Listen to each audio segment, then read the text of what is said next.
Assalamualaikum warahmatullahi wabarakatuh. Kami dari kelompok 3 reguler sore 2017 akan memaparkan self-formulasi injeksi pirodeksin HCl yang beranggotakan Aditya Muhammad Fahri, Delin Pratiwi, dan Linda Sari. Berikut merupakan formula yang kami gunakan pada sediaan injeksi piridoksin HCl meliputi piridoksin HCl, hidroklorik asid, natrium hidroksida, disodium edetat, dan aqua pro injection. Pada kesempatan kali ini, saya akan memaparkan formulasi yang digunakan dalam injeksi pirodoksin HCl. Yang pertama ada pirodoksin HCl sebagai zat aktif yang digunakan sebagai agen pemulih kekurangan vitamin B6 untuk suplemen nutrisi, untuk pasien yang mengalami morning sickness, maupun pada pasien yang mengalami kejang-kejang. Selanjutnya ada HCl dan NaOH yang digunakan sebagai pengajus pH atau penstabil pH, yaitu di rentang 2 sampai 3,8. Selanjutnya ada Na2-EDTA yang digunakan sebagai penghelat. Digunakannya sebagai zat penghelat ini karena vitamin B6 atau piridoksin HCl OTT terhadap zat pengoksidasi. Na2-EDTA yang digunakan untuk melindungi zat aktif terhadap oksidasi.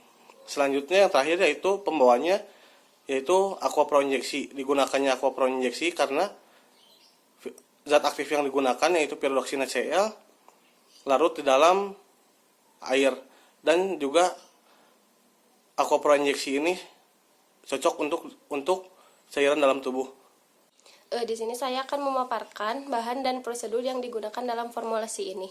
Yang pertama, piridoksin HCl sebagai zat aktif sejumlah 0,8 gram, kemudian NaOH secukupnya, HCl secukupnya, Na2-ETA 4 mg, dan aqua pro injeksi sampai 8 ml.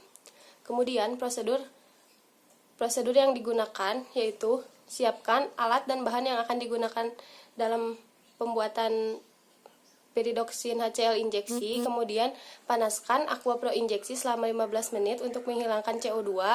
Yang ketiga, larutkan piridoksin HCl dan Na2-ETA dalam sebagian aqua pro injeksi, tambahkan HCl dan NaOH, dan cek pH pada rentang 2 sampai 3,8. Kemudian larutan disaring dengan mikrofilter. Larutan pertama dibuang, kemudian dimasukkan ke dalam 3 ampul masing-masing 1,1 ml.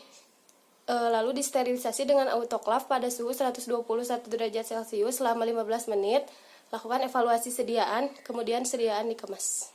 Selanjutnya, saya akan memaparkan evaluasi yang dilakukan pada sediaan injeksi piridoksin HCl. Yang pertama ada evaluasi kimia, yang kedua ada evaluasi fisika, dan yang ketiga ada evaluasi biologi. Pada evaluasi fisika ada beberapa uji, diantaranya uji organoleptis dilihat secara visual, warna dan bentuk sediaannya. Yang kedua, uji penetapan pH dilakukan menggunakan pH universal. Yang ketiga ada uji kejernihan dilakukan dengan cara visual, dilihat ada atau tidaknya partikel asing dalam larutan.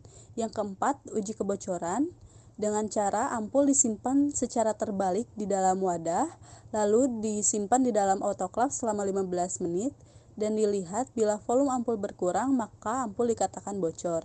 Yang kelima, uji keseragaman volume dengan cara ampul disimpan di permukaan yang rata dan sejajar, dan dilihat keseragaman volumenya.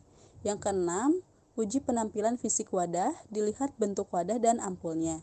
Yang kedua ada evaluasi kimia, meliputi uji penetapan kadar.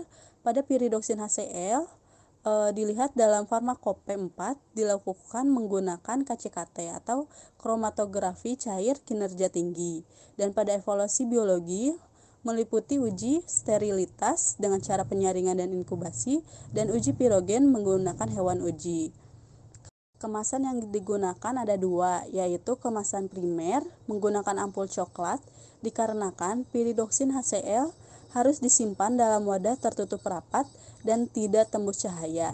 Yang kedua, kemasan sekunder berupa box yang dilengkapi label dan brosur. Sekian pemaparan materi dari kelompok kami mengenai injeksi pirodoksin HCl. Semoga bermanfaat. Terima kasih atas perhatiannya. Wassalamualaikum warahmatullahi wabarakatuh.